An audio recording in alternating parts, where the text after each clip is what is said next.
Lionel Messi എങ്ങനെയാണ് ഗോട്ടായി മാറിയത് എന്ന് നിങ്ങൾക്കറിയാവോ? അദ്ദേഹം ജനിച്ചപ്പോൾ തന്നെ ഇന്ന് നമ്മൾ ഈ കാണുന്ന അത്രയും കഴിവുകളുള്ള ഒരാളായിരുന്നില്ല. കുട്ടിക്കാലത്ത് അദ്ദേഹത്തിന്റെ കുറഞ്ഞ ഉയരം, ആരോഗ്യസ്ഥിതി, അദ്ദേഹത്തിന്റെ കഴിവുകളെ സംശയിക്കുന്ന ചുറ്റുമുള്ള ആളുകൾ, ഇങ്ങനെ സാധാരണ ഒരാളെ തളർത്താൻ കെൽപ്പുള്ള എല്ലാ വെല്ലുവിളികളും അദ്ദേഹം നേരിട്ടിരുന്നു. എന്നാൽ മറ്റുള്ള ആളുകൾ വിശ്രമിക്കുന്ന സമയങ്ങളിൽ Messi പരിശീലനത്തിലായിരുന്നു.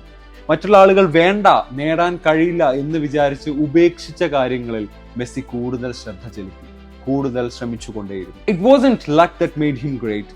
In fact it was his focus, determination and discipline that made him great. മെസ്സിയോട് തന്റെ വിജയത്തെക്കുറിച്ച് ചോദിച്ചപ്പോൾ അദ്ദേഹത്തിന്റെ ടാലന്റിനെ കുറിച്ചല്ല സംസാരിച്ചത്. മറിച്ച് അദ്ദേഹം പറഞ്ഞത് I start early and I stay late day by day എന്നുള്ളതാണ്.